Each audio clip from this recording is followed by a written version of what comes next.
Hello friends, welcome to my channel. നമ്മളിന്ന് തയ്യാറാക്കാനായിട്ട് പോകുന്നത് ഏറെ പ്രത്യേകതകളൊക്കെ ഉള്ള ഉടുപ്പി രസമാണ്. നമ്മൾ സാധാരണ ഉണ്ടാക്കുന്ന രസം പോലെ അല്ല ഇത്. വറുത്ത മസാലക്കൂട്ടുകളും പരിപ്പും ചേർത്തുണ്ടാക്കുന്നു. അതുപോലെ തന്നെ ദഹനശേഷി വർദ്ധിപ്പിക്കുന്നതിനും ശരീരത്തിന് നല്ല ഉന്മേഷം നൽകാനും ഈ ഒരു രസം അത്യുത്തമം തന്നെയാണ് കേട്ടോ. മറ്റു കുറച്ച് പ്രത്യേകതകൾ കൂടിയൊക്കെ ഉണ്ട്, അത് നമ്മൾ ഉണ്ടാക്കുമ്പോൾ പറയാവേ. ഇനി ആദ്യം തന്നെ ഒരു പാനിലേക്ക് 1 ടേബിൾ സ്പൂൺ അളവിൽ വെളിച്ചെണ്ണ ഒഴിച്ചു കൊടുത്തു. ഇതിലേക്ക് ഒരു 3-4 വറ്റൽമുളക് ചേർത്ത് കൊടുത്തിട്ട് ഇനി ഇതൊന്ന് വറുത്തെടുക്കാം. ഇത് ഒരുപാട് എരിവില്ലാത്ത മുളകായതുകൊണ്ടാണ് ഞാൻ 5 എടുത്തിരിക്കുന്നത്. പിന്നെ നമ്മൾ ഒരുപാട് അങ്ങ് ഉണ്ടാക്കുന്നതുമില്ല, വളരെ കുറച്ച് മാത്രമേ തയ്യാറാക്കുന്നുള്ളൂ. മുളക് വറുത്ത് നമുക്കങ്ങ് മാറ്റി വെക്കാം. ഈ ഒരു രസത്തിലേക്ക് ആവശ്യത്തിനുള്ള മസാലകളെല്ലാം നമ്മൾ വറുത്ത് പൊടിച്ചാണ് തയ്യാറാക്കുന്നത്, പൊടികളായിട്ട് ചേർത്ത് കൊടുക്കുന്നില്ല. ആദ്യം തന്നെ മുളക് വറുത്ത് മാറ്റി അതേ പാനിലേക്ക് തന്നെ ഒരു വലിയ ടേബിൾ സ്പൂൺ അളവിൽ പച്ചമല്ലി ചേർത്ത് കൊടുത്തു. 1 ടീസ്പൂൺ അളവിൽ നല്ല ജീരകവും 1/2 ടീസ്പൂൺ അളവിൽ ഉലുവയും കൂടി ചേർത്ത് കൊടുത്തിട്ടുണ്ട്. ഇനി ഇതെല്ലാം നമുക്കൊന്ന് വറുത്ത് മാറ്റി വെക്കാം. അപ്പോൾ ഇത് വറുക്കുന്ന സമയത്ത് തീ നന്നായിട്ട് കുറച്ചിട്ട് വേണം വറുത്തെടുക്കാനായിട്ട്. ഞാനിപ്പോൾ ഇതിലേക്ക് ഒരു ചെറിയ കഷ്ണം കായം കൂടി ചേർത്ത് കൊടുത്തിട്ടുണ്ട്. നമ്മളിപ്പോൾ ചേർത്ത് കൊടുത്ത് ചൂടാക്കി എടുക്കുകയാണെങ്കിലുണ്ടല്ലോ, പൊടിച്ചെടുക്കുന്ന സമയത്ത് നന്നായിട്ട് പൊടിഞ്ഞു കിട്ടും. അപ്പോൾ ഇതെല്ലാം കൂടി ചേർത്ത് നമുക്ക് ഒന്ന് ചൂടാക്കി എടുക്കാം. പിന്നെ ഈ ഒരു ഉടുപ്പി രസത്തിൻ്റെ പ്രത്യേകത എന്താണെന്ന് വെച്ചാൽ ഇതിലേക്ക് വെളുത്തുള്ളിയോ കൊച്ചുള്ളിയോ അല്ലെങ്കിൽ സവോള ഇതൊന്നും ചേർത്ത് കൊടുക്കുന്നില്ല കേട്ടോ. ഈ ഉള്ളിയൊക്കെ ചേർത്തില്ല എന്ന് പറഞ്ഞിട്ട് രസത്തിന് ടേസ്റ്റിന് ഒരു കുറവുമില്ല, നല്ല ടേസ്റ്റ് തന്നെയാണ്. നമ്മളിപ്പോൾ മസാലയൊക്കെ ഒന്ന് പൊടിച്ചെടുക്കാനായിട്ട് പോവുകയാണ്. അതിൻ്റെ ചൂടൊക്കെ ഒന്ന് ചെറുതായിട്ട് മാറിക്കഴിഞ്ഞിട്ട് മുളകും മല്ലിയും ഉലുവായും ജീരകവും എല്ലാം കൂടി ആ കായം എല്ലാം കൂടി കൂടിയിട്ടൊന്ന് പൊടിച്ചെടുക്കണം.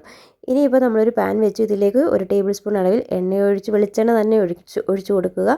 അതിനുശേഷം ഇതിലേക്ക് 1/2 ടീസ്പൂൺ അളവിൽ കടുകും 2-3 വറ്റൽമുളകും കൂടിയാണ് ഞാൻ ചേർത്ത് കൊടുത്തിരിക്കുന്നത്. കടുകെല്ലാം പൊട്ടിയെല്ലാം വന്ന് ഇനി നമ്മളിതിലേക്ക് ഒരു വലിയ തക്കാളി ചെറുതായിട്ട് അരിഞ്ഞതാണ് ചേർത്ത് കൊടുത്തിരിക്കുന്നത്. ഈ തക്കാളി നമുക്കൊന്ന് ചെറുതായിട്ടൊന്ന് വഴറ്റിയെടുക്കാം.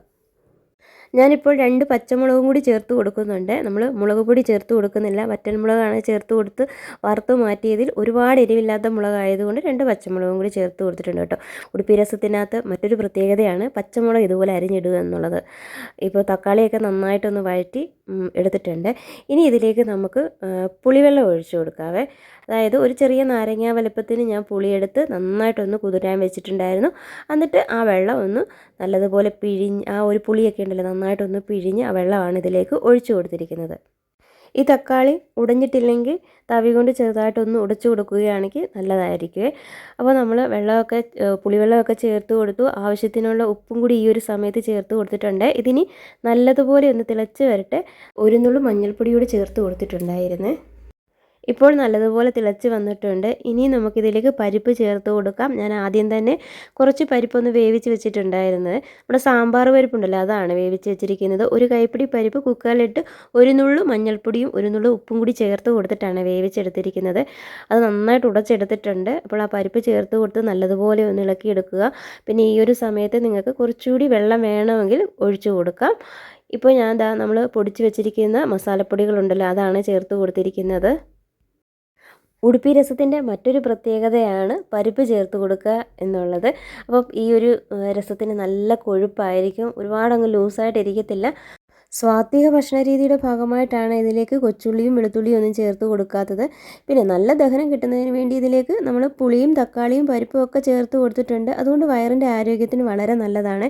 ഞാനിപ്പോൾ ഇതിലേക്ക് കുറച്ച് ശർക്കരപ്പൊടിയാണ് ചേർത്ത് കൊടുത്തിരിക്കുന്നത്. ഒരുപാട് ചേർത്ത് കൊടുത്തിട്ടില്ല, 1 സ്പൂൺ അളവിലേ ചേർത്ത് കൊടുത്തിട്ടുള്ളൂ. എന്നിട്ട് നന്നായിട്ടൊന്ന് ഇളക്കിയിട്ടുണ്ട്. ഇപ്പോൾ ഇതാ നല്ലതുപോലെ ഒന്ന് തിളച്ച് വന്നിട്ടുണ്ട്. കൂടെ തന്നെ ഞാൻ കുറച്ച് മല്ലിയിലയാണ് ചേർത്ത് കൊടുത്തിരിക്കുന്നത്. വേണമെങ്കിൽ കുറച്ച് കറിവേപ്പിലയും കൂടി ചേർത്ത് കൊടുക്കാം. ഇതിപ്പോൾ നല്ലതുപോലെ തിളച്ച് വന്നിട്ടുണ്ട്. ഇതുപോലെ നന്നായിട്ട് തിളച്ച് പതഞ്ഞ് വരണം കേട്ടോ. നല്ലൊരു മണമാണ്. ഈ പരിപ്പും ആ ഒരു തക്കാളിയിലും ഒക്കെ ആ ഒരു മസാലയൊക്കെ പിടിച്ച് വരുമ്പോൾ നല്ലൊരു മണമാണ് കേട്ടോ, ഒരു പ്രത്യേക മണം തന്നെയാണ്. പിന്നെ ഈ ഒരു രസത്തിൻ്റെ പ്രത്യേകത എന്താണെന്ന് വെച്ചാൽ ഒരല്പം മധുരം കൂടിയുണ്ട് ശർക്കര ചേർത്തത് കൊണ്ട്. പഞ്ചസാര ചേർത്ത് കൊടുക്കരുത് കേട്ടോ, ശർക്കര തന്നെ ചേർത്ത് കൊടുക്കാൻ നോക്കുക. ശർക്കര ഇല്ലെങ്കിൽ മാത്രം ഒരല്പം പഞ്ചസാര ചേർത്ത് കൊടുത്താൽ മതി. പനിയും ചുമയും ജലദോഷമൊക്കെ ഉണ്ടെങ്കിൽ പെട്ടെന്ന് ഉണ്ടാക്കിക്കോളൂ. കുഞ്ഞു കുട്ടികൾക്ക് വരെ കൊടുക്കാം. ചെറിയൊരു മധുരമുണ്ട്, ഒരുപാട് എരിവുമില്ല. അങ്ങനെ നമ്മൾ രസമൊക്കെ ഉണ്ടാക്കിയത് ഒരു പാത്രത്തിലേക്ക് ഒഴിച്ചു കൊടുത്തിട്ടുണ്ട്. വളരെ പെട്ടെന്ന് ഉണ്ടാക്കാം, വെറൈറ്റി ആയിട്ടുള്ള രസമാണ് കേട്ടോ. അങ്ങനെ നമ്മുടെ രസത്തിൻ്റെ റെസിപ്പി ഇത്രയേ ഉള്ളൂ, വളരെ ഈസി ആയിട്ട് തയ്യാറാക്കാൻ പറ്റുന്നതാണ്. നിങ്ങൾ ഇതുവരെ ഉടുപ്പി രസം ഉണ്ടാക്കിയിട്ടില്ലെങ്കിൽ മസ്റ്റായിട്ടും ട്രൈ ചെയ്ത് നോക്കുക, നല്ലതാണ്, എല്ലാവർക്കും ഇഷ്ടപ്പെടും. നമ്മുടെ വീഡിയോ ഇഷ്ടമായിട്ടുണ്ടെങ്കിൽ ലൈക്ക് ചെയ്യാനും കമൻറ്റ് ചെയ്യാനും മറക്കരുത്. സബ്സ്ക്രൈബ് ചെയ്തിട്ടില്ലെങ്കിൽ ഒന്ന് സബ്സ്ക്രൈബ് കൂടി ചെയ്തേക്കണേ. വീഡിയോ കണ്ട എല്ലാ കൂട്ടുകാർക്കും താങ്ക്